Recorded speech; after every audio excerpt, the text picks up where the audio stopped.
We are rewarding and incentivizing this extractive behavior, often which comes at this like fatal to the host organism, but the people that do the extraction make money from it. We call that profit today, but Adam Smith would have called it exploitation.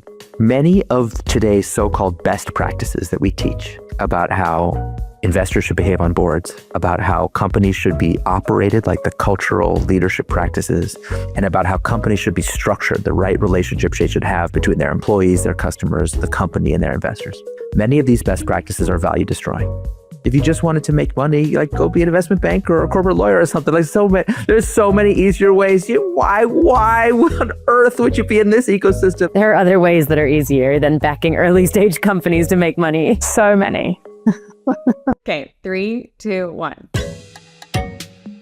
Hey, I'm Cheryl. I'm Maxine. This is First Check, part of Day One, the network dedicated to founders, operators, and investors. If you want to be a better early stage investor, this is the show for you. So TLDR, if you don't want to suck at investing, listen up.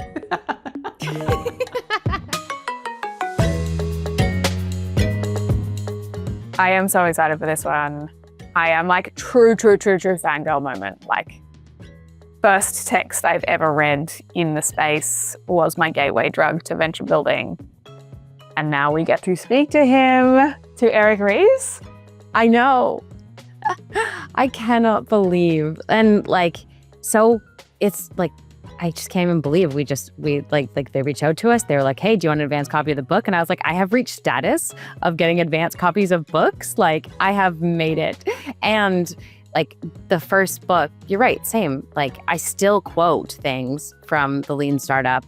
It is the very first book that I think any entrepreneur or like VC starts to read when you join this space. You're like, what book should I read? Oh, the Lean Startup. I didn't even know there was a red book, by the way. I just know there's a blue book. And I love that he made them red and blue. Red pill, blue pill, but yeah, I love it. You can take the like red pill, blue pill. Yeah. Yeah, exactly. I mean, I don't know that you would look at the two. The red pill, by the way, is the startup way, but that is more for like corporate innovators. Yeah. I guess there's like a meta comment there of like taking the blue pill is building yourself and taking the red pill is doing it like in a larger organization. Yeah, that's I got that from that, which is cool. But yeah, I am so excited to talk to Eric Ries. I just think he's the coolest person in the world.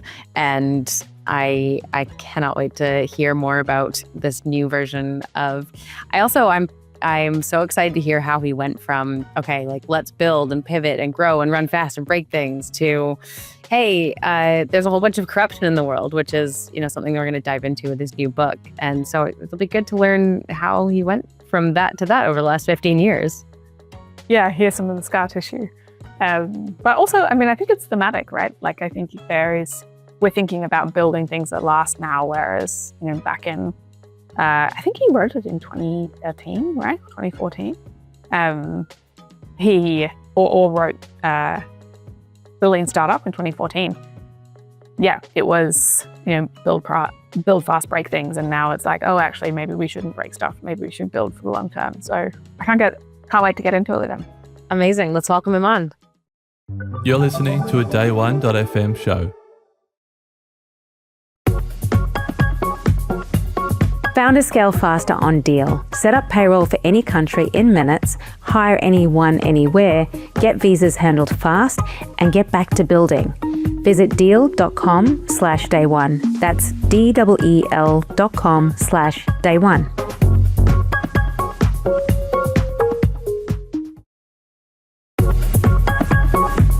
If you're a founder or operator trying to scale, here's the reality.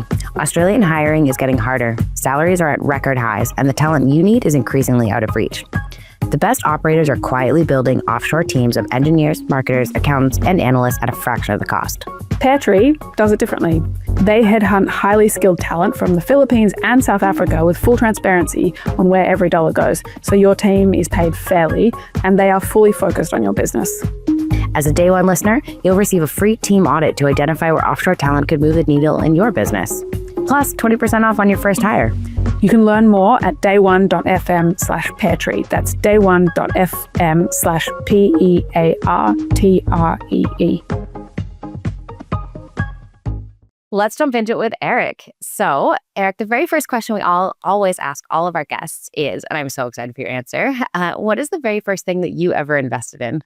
Gosh, well, it had to have been one of my own companies. Um, I think when I did my first Silicon Valley startup, this would have been in 2004, maybe. I did not have a lot of money to my name, but at the time, I scrounged up just a little bit so that I could be on the cap table myself, and that was definitely my first investment. And I didn't know anything about investing then. It seemed very arcane. So yeah, I've done it quite a few times since then. Do you remember what company that was? Yeah, it would have been IMVU, what I wrote about in the Lean Startup. Started that company in 2004. And although we mostly were angel backed, we did a friends and family round. And I remember gathering some actual friends and family and getting them into the round. And I put some money in myself. It was very exciting. Yes. That's so cool. That's so cool. If you don't mind me asking, like, was that your first job that you had been working on, and you just hadn't really invested before that? That was definitely that was my first real job in Silicon Valley, like as a founder. But I had the people I founded the company with. We had all worked at a venture-backed company that was like a .com era holdover after I came out of Silicon Valley, and of course I had done a dorm room startup while I was still in college during the .com bubble. So cool. It definitely felt like that. It felt like, okay, now I have arrived in Silicon Valley and I'm doing the thing that I came here to do. It was very exciting to be part of an opportunity like that. Writing your first check into a company. Yeah, exactly. Yeah, just happens to be yours. Yeah. Well, I didn't want to be an investor, and I still don't really think of myself as an investor. Although I've obviously, gosh, I wonder if I've made more money now as an investor than as a founder total. I'm not sure. Actually, I have to add it up. It's kind of confusing those ways. But after IMVU was successful, and especially after the success of Lean Startup, a lot of people asked me to get involved in their companies. And sometimes I would do it as an investor. Sometimes I would do it as an advisor. Sometimes I would do it as both.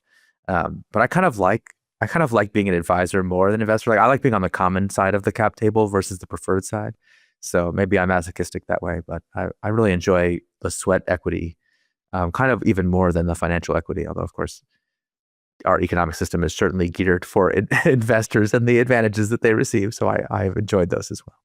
That totally tracks. And I think, you've hinted there a couple of times, but you wrote probably one of the most important books in the startup ecosystem, and the principles behind this kind of iterative way of building, or at least put pen to paper on that iterative way of building in a way that I think now has become kind of woven into the collective fabric of building and pivoting at the early stage. And then you have built and written 2 more books now, or soon to be 2 more books, which we're really excited to get into and talk to you about your new book. But I'm really interested in the arc that has taken you on, because if we think about building a company, then the Lean Startup as a gift to the ecosystem, right? Like how to be iterative and how to move fast and break things, and it was very much of the zeitgeist at the time. And then the startup way, starting the long-term stock exchange, and then now Incorruptible. Can you maybe take us on that journey? Like what changed for you, at least from the outside, which looks like 2 very different ways of thinking about the world, right? Moving fast, breaking things, running really fast at things, and then thinking about, now with Incorruptible, thinking about how do you create things to last? How do you create things that, maintain their structure? Yeah, from the outside, I know people perceive this as me doing a bunch of different things that all seem very different from each other. But from the inside, what you have to understand is, to me, it's always been just one thing.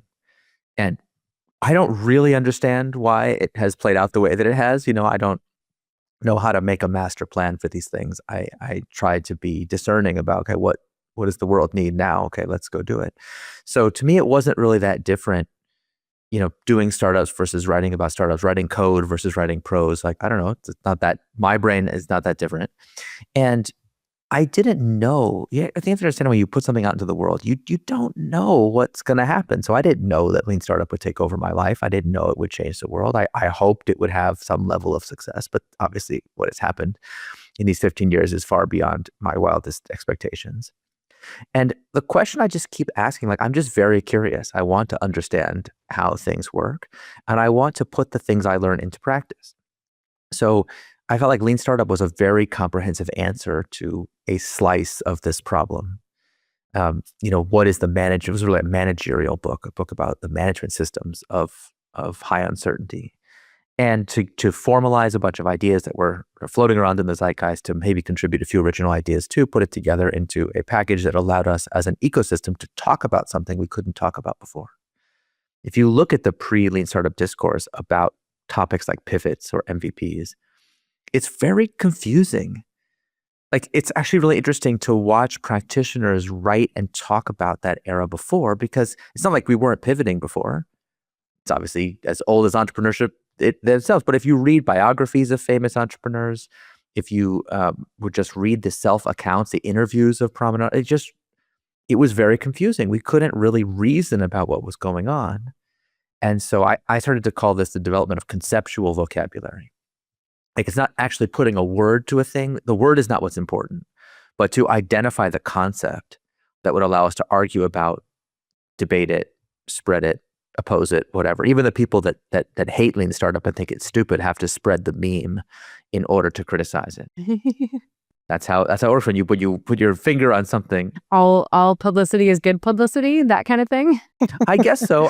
I think of it more like we're trying to prove certain theorems, and everyone contributes to the proof, even the people that are being skeptical or having opposition. And in fact, you see that in the wisdom of crowds research, that the effectiveness of a group, the average effectiveness of the group is increased even when you add someone who is ineffective to the group under a wide variety of circumstances. So it's like having someone who disagrees with everybody else, even if they're wrong, stimulates a lot of good thinking. So I've learned in my old age to be grateful to these critics, because by their manifest incorrectness, they help people find the truth. It's all good. What a great way of looking at that. Yeah, well, otherwise you go crazy, because you put an idea into the world, you also get a lot of vitriol, and people who don't like it too. Although I guess it helps that I look the way that I do. I don't get as much social media hate as a lot of other people do. So I am grateful for that, undeserved though it may be. In any event, so to me the question was like, what is true? How do you make great companies? What does it take? And I felt like Lean Startup was like the first attempt at a general theory of entrepreneurship, like just a very, very, very basic. To me, it seemed like the beginning of something, not the end of it.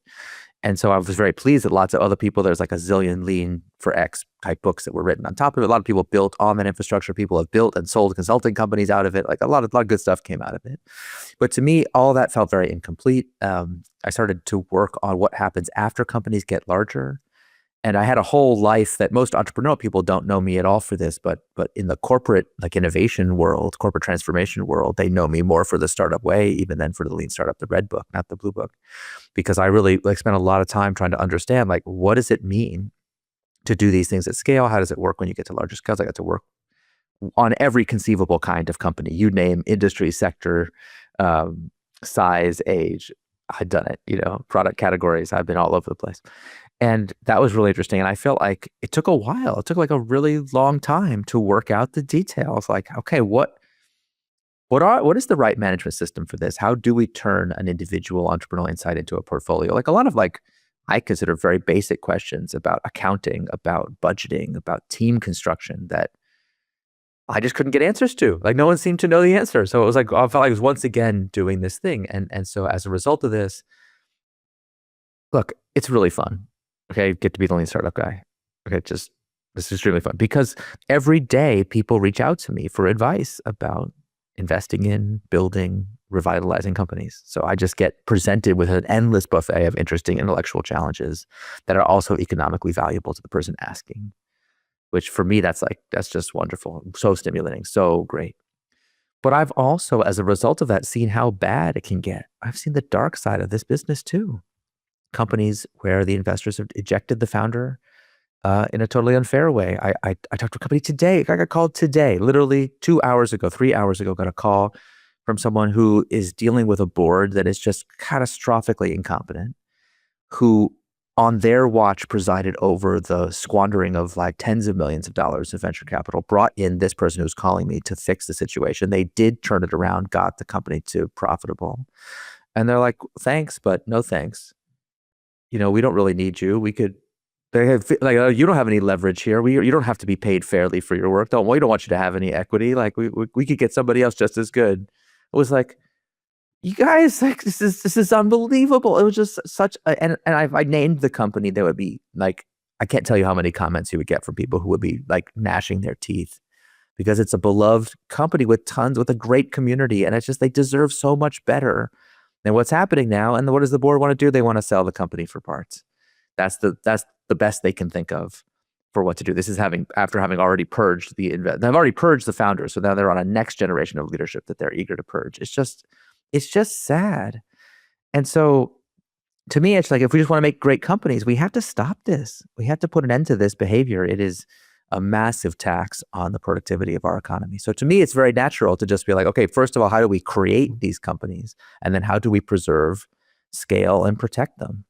And I think, frankly, the way we are teaching entrepreneurship today, and leadership and governance and board, like a wide variety of managerial subjects are being taught in a way that I think is frankly naive and is just leading lamb after lamb to the slaughter. I think I'm frankly tired of it. And so as with all my books, they come from my own personal pain grappling with this thing that we can't name. And so my goal is to give it a name and we can reason about it properly. Yeah, that's one of the things that we were talking before. We're like, what has happened to him in the last 15 years that like we've gone from this exciting like pivots and we can get started and run fast, and like so much of our vocabulary in this space has come from that book, to, okay, the world is totally greedy and we need to fix it. I'm like, how jaded are you over these last 15 years? But it sounds like you've seen a lot. As the kids say, I've seen some things. Yeah. But it's not just me. Okay, it's not just me. Just read the news, like look around. We're drowning in this phenomenon and it's bizarre. The book's been out, I don't know, just a bit over a month as we're recording this. And people have started to send me their corruption stories. Like people are like, oh, hey, Eric would like this. So like my inbox, like, so and I've worked on this book for. Now your inbox is just filled with like depressing corruption stories. You have no idea how many stories people have sent me. That doesn't sound fun. It's actually great. It's great because it gives me like a steady stream of new examples to talk about as I've been on book tour and stuff like that, which is really great. Now, I don't know how many of them will translate to an Australian audience. You guys you'll have to help me. Give us one. Give us one. Think that through. No, I mean, there's just tons of these companies. The most recent one that somebody sent me. Well, I mentioned the one I just did. That was just today. There was one that somebody sent me this morning. It was a tech company that like I thought was a great company. Like it's a company I know the founders really well, and someone sent me this long diatribe about how they've been there for 15 years and they're leaving. They've had it. The company's become and they were like laying out the bill of indictments. Like, look at all these ways in which they've lost their way. They're stealing the customer's data and using it for AI training illicitly, and then they got caught doing it. It was just like such a predictable list of things. The one before that was a tortilla company. Like taco tortillas? Like taco tortillas, like physical. Like I got a lot of food examples. What? Incredible. People are so upset about these food companies. Gets acquired by a public company or private equity. I can't remember which one it was. And you go on the Reddit forums for the company and people are just hair on fire. The tortillas are disgusting now. Because this is, and if you read up on modern finance theory, this is called pricing power. Like the reason you would want to take over a tortilla company is not because you think, this is the future of food. No, because you realize that you have a captive audience and you can take cost out of this business and they'll still buy. Totally. And the people complaining on the forum are probably still buying. A lot of them buy it because they have celiac disease or whatever. And this company was like really well known for producing like whatever. I can't remember what the thing was, but like they were known for certain special attributes that made customers buy the product. It made them extremely loyal to this brand. They were so upset. But from the private equity perspective, this loyalty is an asset to be exploited, not to be nurtured. And so we're just seeing this over and over and over and over again. You know, Rory Sutherland, if you know him, has a great rant about going to a restaurant where their private equity had taken over the restaurant. A friend had recommended they go eat there. The friend takes one bite of the food and is like, oh, I'm sorry. I'm sorry. I could taste that this restaurant's been taken over by private equity. I didn't know. I would never have recommended it. And people laugh at that story, but like, why is it funny? Like, surely sometimes with their vast financial resources, when a company gets taken over, we would celebrate because those resources, the product got better. But we don't have any. No one sends me those stories. No one can even name any of those stories because that's not what happens. what happens is we are rewarding and incentivizing this extractive behavior, often which comes at this like fatal to the host organism, but the people that do the extraction make money from it. We call that profit today. But Adam Smith would have called it exploitation, harvesting what others have created. And I just think we have to stop valorizing this. I think those of us who are builders by nature, and I mean anyone in the venture ecosystem should be in this category, certainly founders, but a lot of early stage investors are this way too. Why did we get into this business? Like, this is not a rational business to be in. If you just wanted to make money, like go be an investment banker or a corporate lawyer or something. Like there's so many easier ways. Why on earth would you be in this ecosystem? There are other ways that are easier than backing early stage companies to make money. So many. I don't know if anyone's compared it to winning the World Series of Poker or something lately, but like it's not that high. Yet we do it anyway. Why? Because we were called to do it by some extra financial motivation. And it's different for all of us. Some people are in it for quality or the environment or for taking care of their employees or because they want a certain problem they want to see solved in the world. I've met so many entrepreneurs, so many investors, so many different motivations, but I rarely meet ones that are just like money by whatever means necessary. So then what happens at some point? That falls apart. It falls apart. So what's crazy, and I know this, that people hear this and they're like, come on, that can't be right. Okay, so I recognize upfront that there's going to be skepticism for this. And I'm used to that. Most of the things I've written, people have not immediately thought were great. So you have to just trust me on this one. Many of today's so-called best practices that we teach about how investors should behave on boards, about how companies should be operated, like the cultural leadership practices, and about how companies should be structured, the right relationships they should have between their employees, their customers, the company, and their investors. Many of these best practices are value destroying. There's actually a whole chart in the book just called Best Practices Destroy Shareholder Value. And it's not my opinion. This is not my opinion. There's like tons of academics who work on these things and have studied it. There's like a vast mountain of research that most people in the ecosystem have never seen, never even heard of. And we're preaching these things as if it's some kind of like brilliant innovation. We've like finally figured out the ideal corporate form. In the US, it would be like a venture-backed Delaware C Corp, where the investors call the shots, even though they are minority owners. Now, that idea is called shareholder primacy, and it has slowly but surely taken over the world in the last 40 or so years. But it's not some ancient pillar of capitalism. It's a relatively new phenomenon.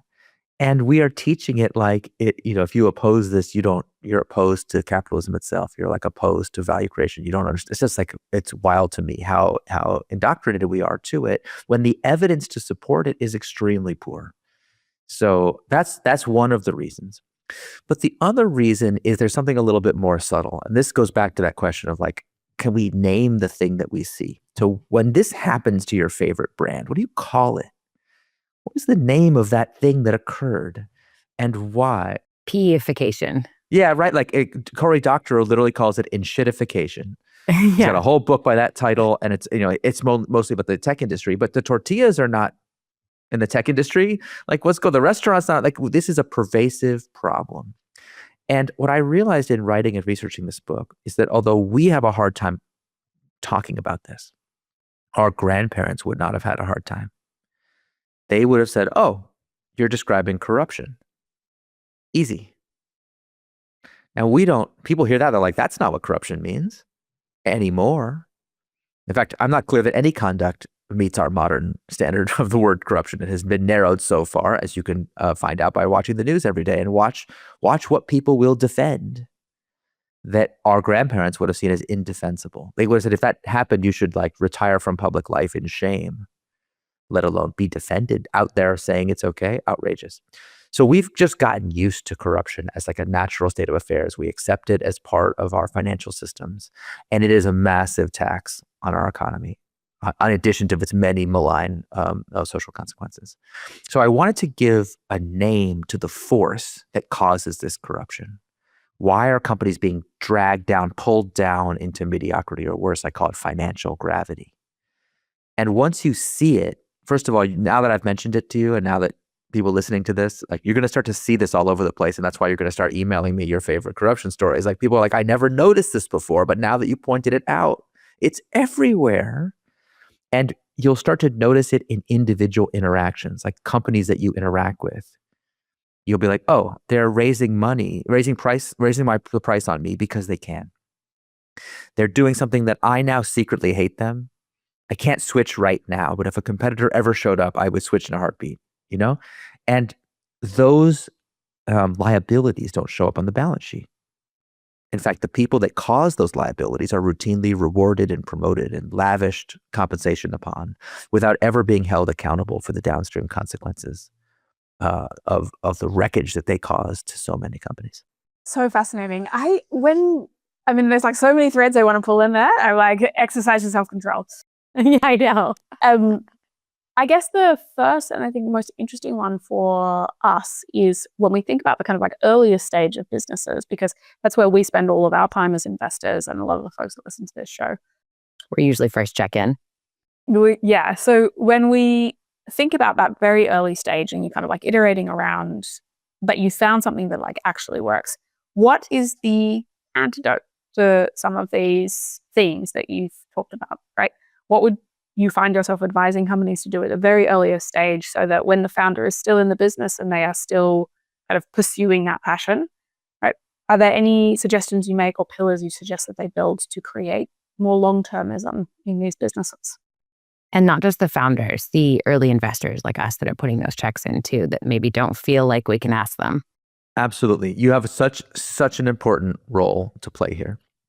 The number one question, I've been on tour now for more than a month, talking about these ideas. The book has a complete blueprint for like exactly what to do at every stage to prevent this. Okay. Like this is the other thing that people find this so hard to believe. This is not some arcane mystery. Like we don't know how to solve this problem. We actually do. There's whole branches of research that have been working on this for decades. There are companies that are able to defy this force, and they're all name brand companies that you'll know. So like, as you start to read the book, you'll be like, wait a minute, they're in the club? I didn't even know. So this is totally solvable. But the problem is the number one challenge. People ask me in talks, in lectures, all over the world now. People, all they want to know from me is, but are investors okay with it? Will investors be okay? Can I still raise money? And it's like, guys, first of all, this is what investors live for.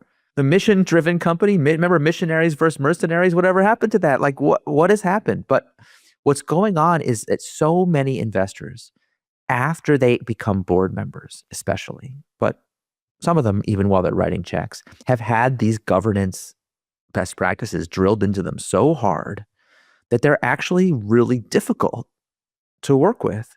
I can't tell you, there's a whole section in the book called like how to talk to your lawyer about these things. There's a whole section called how to talk to your investor about it. And then there's a whole section about how to deal with people who passive aggressively object by just asking questions.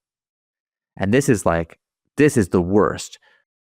I can't believe that's a whole chapter. It requires a whole chapter to like deal with the passags on your board. That's a whole chapter. Specifically. Just passive aggressive questions. It's unbelievable. And how did I write these sections? Very easily, because for the years I was working on this book, I've been advising many, many, many startups to do these techniques. And I just asked them every time someone gives you one of these objections, will you tell me what it was so I can write it? I kept a list. How long was this list? It's not that long because everyone's very repetitive. Like they're all the same. Everyone's eyes. It's like all these bold contrarians. Okay, give us a couple of questions. They would all be like this. They'd be like, well, aren't you worried that I'm fine with it, but aren't you worried that other investors might not like it? No. What is the answer to this question? No, I'm not worried about it. I don't know. And someone would be like, what am I going to tell my LPs? Tell them that this way of building companies is more profitable. So you're going to make a lot of money for them because that's your job. Like so many of them are non-substantive, and yet founders shrink from hearing these kinds of things. People are like, it's not standard. It's not this. It's not that. And the most devastating ones are of this form. Listen, I hear that you want to do this thing. Makes sense. But since we're so aligned here in the early stage, what do you need this? It's redundant. Maybe later, when you have actual issues, like let's just get product market fit and worry about this later. Okay. I can't tell you how many companies I have worked with that put it off and put it off and put it off. And then, as I say in the book, it's always too early until it's too late. And I have actually sat in the room with like the CEO turning to the CFO and be like, hey, whatever, remember that thing that Eric was talking about, the mission protective provisions? That's what they call it in the law. Did we ever do that thing? And the CFO's like, oh, you were serious about that? Like, yeah, I told you to do it last year. He's like, yeah. But you told me not to worry about it because it was too early. Yeah, it was. But can we do it now? Oh, no, now it's too late. What? You should have told, if you were serious about it, you should have told me. It's like, I did tell you. It's like, when was it the right time? There's no right time. It's never the right time because this is an ideology. It's not actually like, people are not engaging in their own critical thinking about this. They're just parroting something that they've been told to do. And of course, is in fact, again, you have to reckon with this, is very good for their careers. If you are someone who is known for being a advocate for shareholder primacy and its affiliated ideas, that will be a career accelerant in so many different jobs, especially in investment banking and corporate law, like so many jobs. So what can we do at the early stage? The early stage is the most important time because so many of these things are incredibly easy to do at the beginning and so difficult later. Not that they're impossible. I give lots of examples of companies at many different stages adopting these practices so that I don't want anyone to feel like, oh God, it's too late for me. But at the early stage is definitely the best time. And in particular, I use the analogy for people like, imagine you meet an Olympic athlete, okay? And you're like, tell me all, oh, master Olympic athlete, tell me all your secrets. I want to be an Olympic athlete too. And they're like, okay, well, first step before you even train in swimming or badminton or whatever, first step is you got to eat right and you got to be in the gym pretty much every day, right? And it's like, got it. So after I become an Olympic athlete, then I'm going to eat right and go to the gym? Like, no. That's not what I said. Wrong answer. Nope, I do that ahead of time. I see. If I go to the gym one time, you guarantee me that I will be an Olympic athlete? I ate a salad last night. That works, right? Yeah, it's like I ate really well one time. So does that count? Like, not really. I don't think you're really getting it. And the number of variations of this, like, okay, you're telling me that even if I eat right and go to the gym, there's a chance I still might not become an Olympic athlete. I guess it doesn't matter. There's no point in doing anything. Actually, I can eat all the Doritos I want because it's hopeless. It's just like, guys, every possible misunderstanding. It sounds hilarious. That was a big jump there. Yeah, it's hilarious when you think about it in sports, but when you translate those same concepts into corporate governance, I hear this all the time. It's like, oh, I didn't do it on my first day. I guess it's too late. I guess I can never do it. Oh, I did one thing. Now I never have to. Now I'm invincible for life. It's like, this is a lifetime practice. And the earlier you start, the easier everything gets. I love it. And I think, my hope is that everyone will get this book and have a read of the kind of core principles. You're listening to a day1.fm show. Founder scale faster on Deel. Set up payroll for any country in minutes, hire anyone anywhere, and get visas handled fast so you stay focused on scaling. Deel takes care of onboarding, HR, IT, EOR, benefits, and compliance so your team can grow without borders. It's why more than 40,000 fast-growing companies trust Deel to move fast. Visit deel.com/day1. That's DEEL.com/day1. So are there any that are particularly salacious, like you've noticed most commonly trigger the list of PASAG questions, or, principles that you suggest? For example, you have this idea of a kind of spiritual holding company. Yeah, that's certainly the most controversial, yeah. A little bit. Yeah, just anything with the word spiritual in it in the founder world feels... Totally. Yeah, I knew that it was going to get people, but the point is, so first of all, I don't mean spiritual in the religious sense. I mean spiritual in the sense of the animating spirit of the thing itself. And a lot of the book, look, this book begins like a normal business book, but then my goal was to do something a little bit different. And without spoiling anything, like, you can see how the form of the thing deviates from expectations as you read through. And that was all very intentional, and including using this language, because one of the biggest problems, like the philosophical problem at the heart of this, is that we just don't understand what a company is. We birth these things and then we don't control them. We don't understand what they are. And so we don't take measures that are remotely adequate to get the results that we want. So the book is concerned first with the operational side of things, like how do we build a management system that can bind the organization to a set of values? How do we align the business model? How do we get the culture right so that even if no managers are present, employees know what to do? And then, of course, these questions about board and investor stuff. The pinnacle of this recommendation is this thing, the spiritual holding company. Now, this sounds radical, and I just felt like there was no. I tried to write a lot of drafts of the book where I tried to make it sound as normal as possible, but we're so conditioned to do things a very specific way that people find this just very hard to accept. But it's a very simple idea, actually, and there's tremendous evidence in support of it. So let's take Novo Nordisk, for example. That's one of the largest companies in the world. Very successful company, been going for more than 100 years with the mission of scientific research at the center. And I tell a bunch of stories in the book about companies that are destroyed because investors decide, or the board decides kind of randomly to betray the company, to sell it, to reorient it, to fire the founder, whatever. We've seen so many versions of that. People have tried to do that to Novo Nordisk, but it doesn't work. They're the ones that did the insulin, right? Yeah. So the story is really fascinating. The founders were a Nobel laureate and his wife, Augustin Marie Krogh, in the 1920s. Marie was a doctor herself, one of the first credentialed doctors in Denmark, where they lived. She got diabetes herself at a time when that was a fatal diagnosis. Like, she was going to die from diabetes. And August asked her, in spite of this, would she still nonetheless come with him to North America to do a lecture tour, because he had just won the Nobel Prize. So they're in North America going and having these dinners with scientists. He's giving these lectures. And at dinner one night, one of the person sitting next to her at the table, so the story goes, tells Marie that these Canadian scientists have isolated insulin for the first time, a potential cure for diabetes. So she convinces August that they should extend their trip to North America and go see this scientific breakthrough for themselves. So they travel to Canada, they do sit down with the scientists, they put it through its paces, realize what this could mean. But their ambition is not just to cure Marie of diabetes. They're like, we have to bring this technology back to Denmark. So they make a deal with the Canadians. Can we license this technology from you and start producing insulin? With all of the Canadians, not just the Canadian scientists, just like with the Canadian scientists, it was with the scientists who had the original breakthrough. There's only like 5 of us up there anyway, so I mean, it's I don't know what the population was in 1920, but yeah, that's a fair point.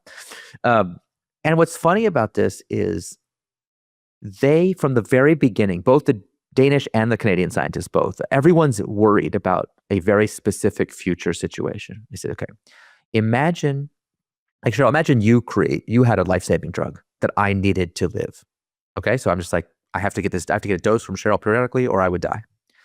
I would very much want you to make a fairer profit. Charge me money for this. I want you to make money by selling me this thing because I want you to stay in business. I want you to have every incentive to give me this medicine, right? That makes sense? Yeah. But I would also live in fear. What if one day you wake up and say, wait a second, why do I have to charge Erica? You're going to die without this. Why am I charging you a fair price?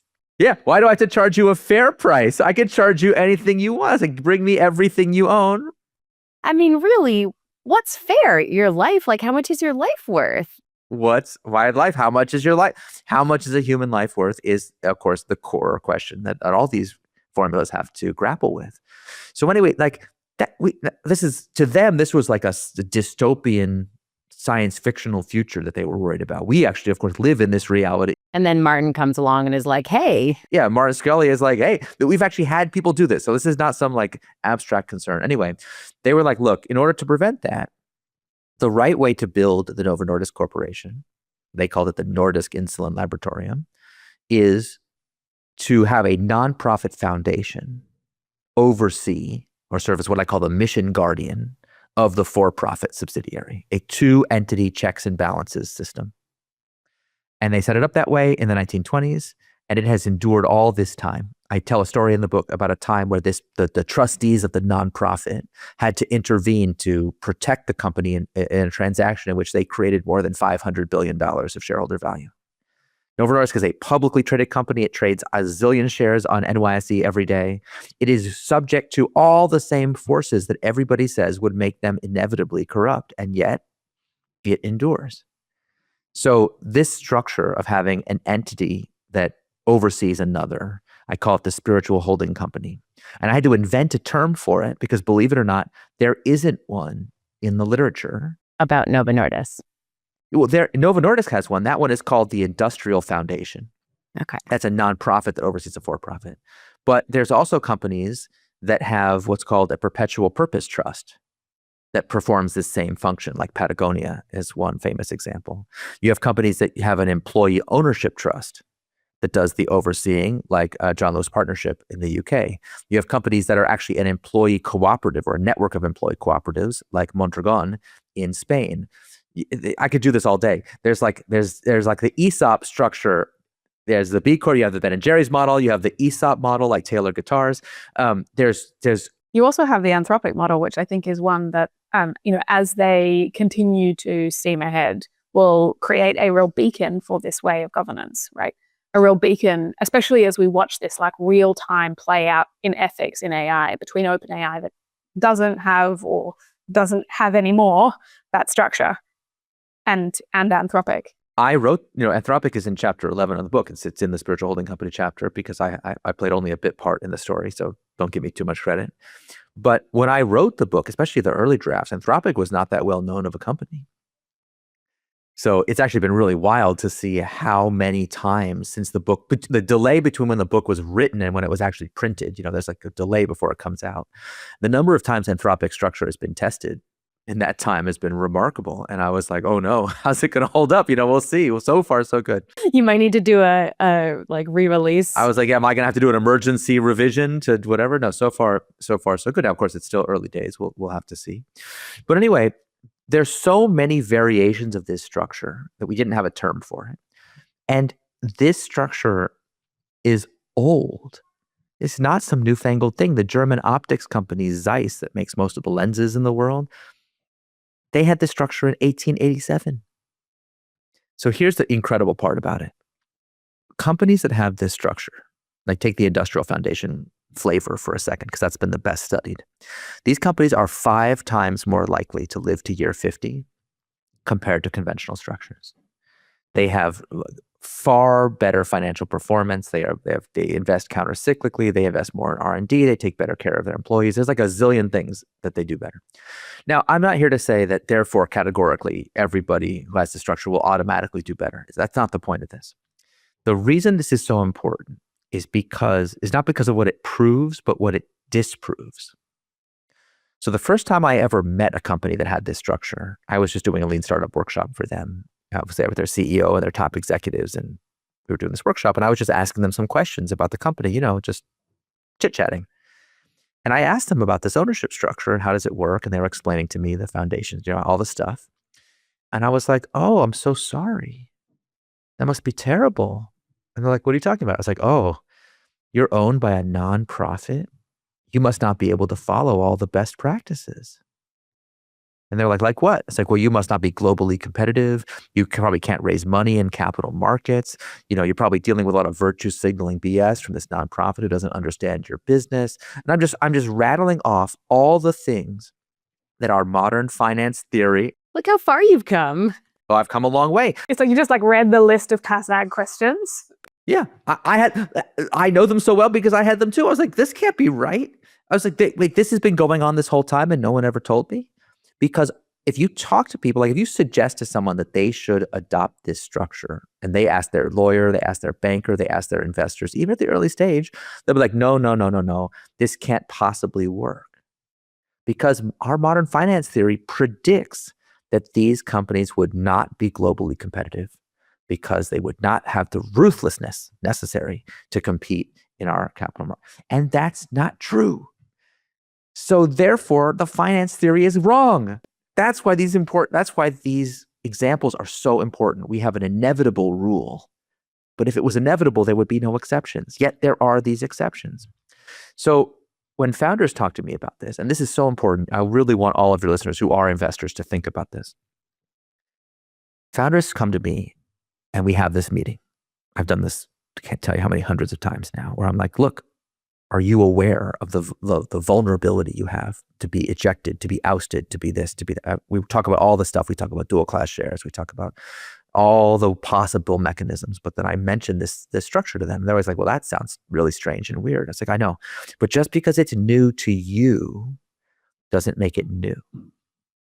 And especially for founders that have already raised some money or that, are having some success, they're often like, how come, if this is so powerful, how come I've never heard of it? It's like, right, that's not a question for me. You need to ask yourself this question. And for everybody listening, why did you have to learn about this from me? Why didn't you learn about it in business school? Why didn't your lawyer mention it to you as one of the options? Every time you write a term sheet into a company, why isn't your lawyer mentioning, hey, you'd make more money if you wrote some of these provisions in the term sheet? How come it never comes up? How come when companies do talk to their lawyers, they're like, I don't know, investors might not like it. Well, where are the investors? Why are the investors standing up to be counted to say, actually, we would like to make more money. Thank you very much. I would like to make more money if anyone asks. Right? It's a very straightforward thing. And yet, this information is like an open secret, hidden in plain sight. IKEA, Costco, Patagonia, Vanguard, REI. There's so many of these companies. I wish I knew the Australian examples. You'll have to teach me. There probably are plenty that just every day are doing their regular thing, completely ignoring all these best practices. If they're public companies, they often get the worst possible scores from governance ratings agencies. One of my favorite funny factoids in the book is that since 2008, companies that have been rated to have good governance have underperformed companies that have been rated to have bad governance. Really? Yeah. It's crazy. Who is it for? If it's not producing returns for investors, what makes it good?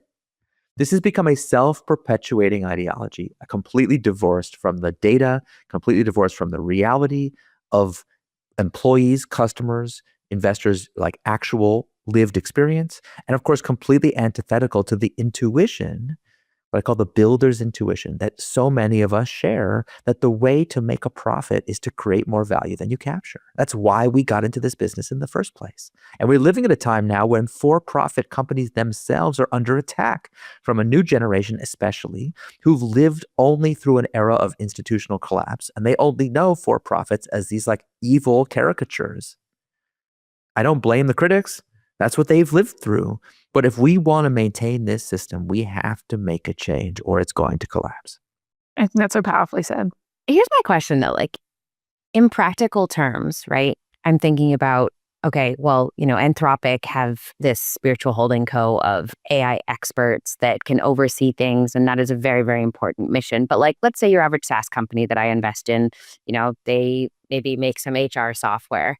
Like, I'm just thinking in practical terms, they're going to talk to this founder about creating a spiritual holding company to have an expert talk about or like manage how they like ethically do HR charts. Like, I have follow-up questions on like the practicality of this for your average SaaS company. Totally. And I you made me start with the most abstract and the most difficult concept because that's what you asked me about. But I promise the book builds up to that through like a bunch of simpler things to do. So like let's talk about I don't know where would be a good place to begin. But like since you mentioned the HR stuff, like there's some really basic things that I think most founders view as kind of obvious, like too obvious to have to say out loud, but they're actually really important. So, for example, there was a medical record startup here in the U.S. a couple of years ago that got caught up in the opioid scandal. With the and with these the reason we have all these great stories in the book of scandals is because when the scandal breaks, eventually there's usually litigation, and then through the litigation we have the internal records and documents. So when I say that I don't have to be like they were alleged to have done. No, the documents all came out. We know what they did. So here's what happened. So they were a venture-backed company. They had a huge valuation in the hundreds of millions of dollars, I think. High flying, doing great. And Purdue Pharma came to them and offered them $1 million if they would push opioids basically on their doctors as part of the electronic health record, something, basically advertising opioids to doctors, make sure you prescribe them to your patients kind of thing. And they took the money, they did the deed, and later this caused the complete destruction of their whole company. So go back to the meeting, okay? Like imagine, because like, the critical thing to understand about so many of the destructions in this book is they're carried out in the name of profit.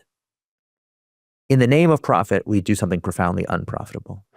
The person who got pitched by Purdue Pharma said, listen, I will give you $1 million. Think about how small that number is. It's not really that much money. Would you risk your whole multi-$100 million enterprise? I bet the founders didn't even know. It probably wasn't even a tier 1 decision made by any important person. It probably was just someone who thought their job was to make money for the company. Simple. We're being offered money. And they probably had a meeting. What is the ROI of doing this? Well, we get the $1 million. What is the cost of doing it? Probably nothing. It will harm our trustworthiness in the long run. I bet there was someone in the meeting who was like, guys, this isn't right. And everyone's like, oh, it isn't right. Like, oh, where's your ROI spreadsheet, Mr. It isn't right, right? Like, you've been in those meetings. You know what I'm talking about? This is very, very, very common. So part of this is just having an operating rigor to say, no, we actually are going to build an organization that stands for something in particular. I call them the fiduciary commitments of the company. Who would you rather die than betray? Anybody? Most founders, the answer is very obvious. They're like, well, yeah, my employees. Yeah, my customers. Yeah, the environment. Yeah, this. Like, they usually have a pretty long list. But our formal legal governance theory, shareholder primacy, says the companies owe a fiduciary duty only to their shareholders. So this gap between the stated mission of the company and its actual legal purpose is what creates massive friction and eventually destruction. So the simple stuff is like, can you actually just say out loud, what does the company stand for? What are the principles by which it operates? And then there's a bunch of managerial and cultural practices you can use to defend them. Which I think, it's an oversimplification, but I think something to call out, which is effectively we're talking about the kind of indoctrination of long-term thinking in a business, right? We are causing you to think long-term, to make longer-term decisions. As long-term stock exchange, the principle continues, which is if you are making those decisions from a place of what is in the best interest of that mission in the long term, then you're going to make a longer term decision. You're not going to take $1 million from Purdue. You're going to protect trustworthiness because it matters in the long term. Yeah. It's actually a very simple idea. It's not like some radical, crazy thing. It's just like, let's just live up to our stated actual values. So we do what we say we're doing all the time.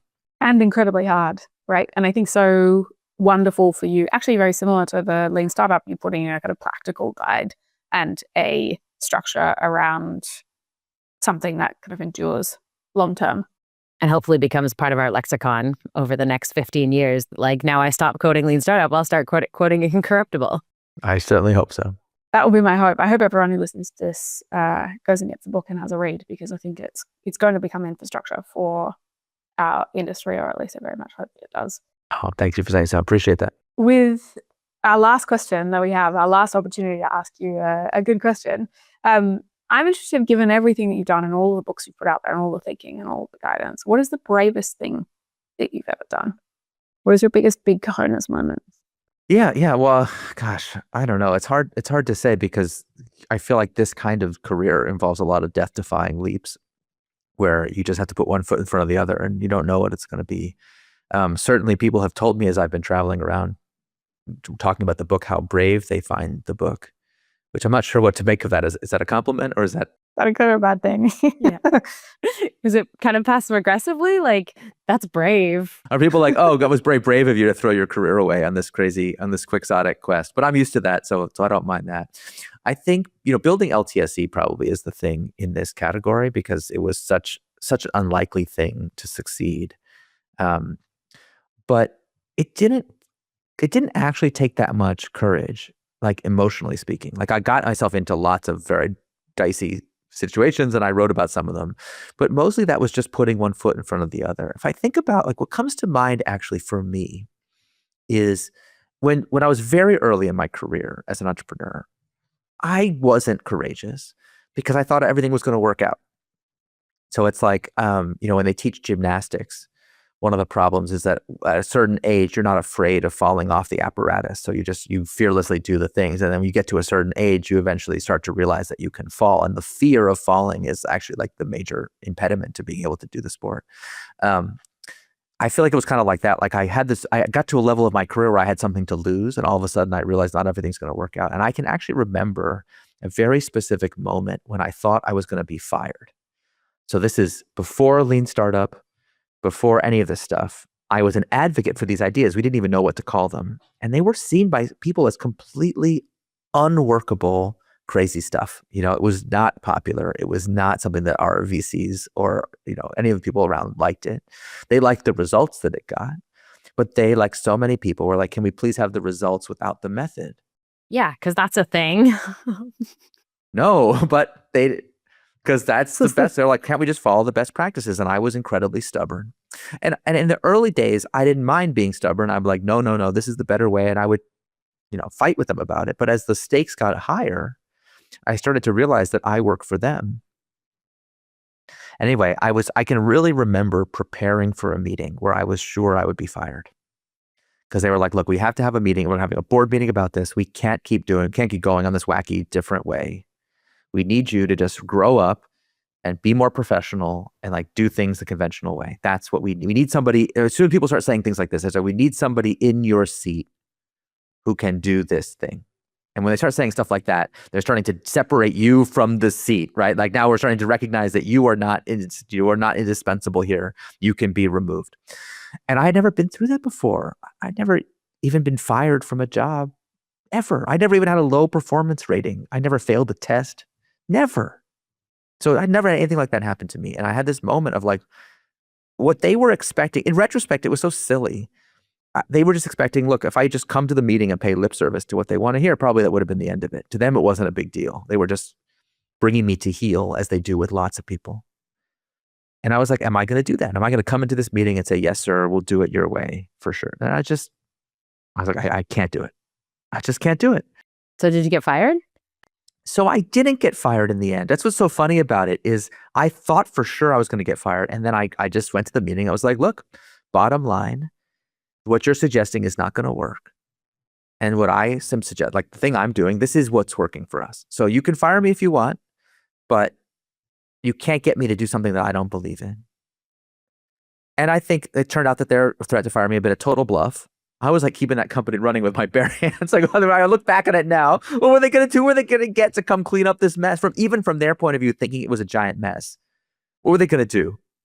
Anyway, but also the CEO and some of the investors were very loyal to me. So it would have been a big, company stopping moment. We'd have to have this big civil war fight. And they were just like, these best practices are great. We don't feel that strongly. It was but anyway, so it turned out to be a big nothing.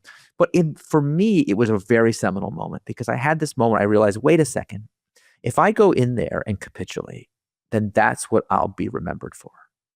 They're not going to remember me as the wise person who follows these best practices. They're going to remind me as the guy who folded in the face of this pressure.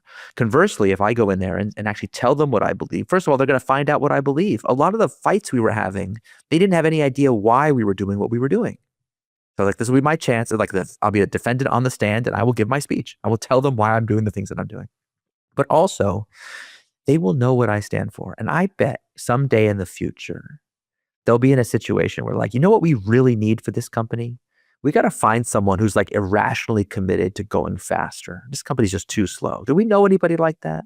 They'll be like, What about that one guy that like totally... remember that guy we fired for going too fast? Let's get him.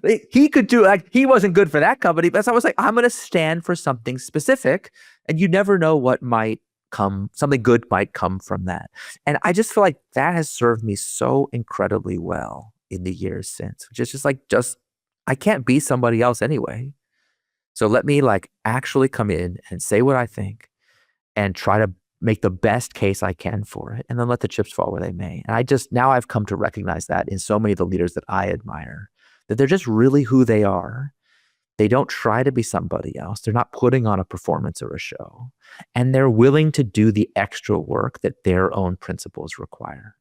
So if you tell them a lot of the issue with mission-driven companies especially is, and I remember this is the fight I was having with them. They're like, isn't it more work to do all this extra stuff that your principles demand? And it's like, we've entered this age where like being lazy is a virtue. So it's like, if something's harder, like everyone's like, oh, it's like a criticism. And the people I admire the most, people are like, yeah, it is harder. It's more work. But also, like, we're doing so much work for this anyway. So, like, Right, exactly. Why would we compromise this? This is absurd. I call a principle in the book, harder is easier. You actually make your life so much easier down the road by standing for something. And that was definitely been my experience. I'm in love with that. I love that. So powerful. I can't wait to be quoting this book for the next 15 years, which is how long I have been quoting the Lean Startup. Oh, thank you. Thank you. Harder is easier. That's already in my lexicon. Harder is easier. It's downloaded in. Thank you so much for joining us, Eric. This was amazing. Oh, totally my pleasure. Thank you, Eric.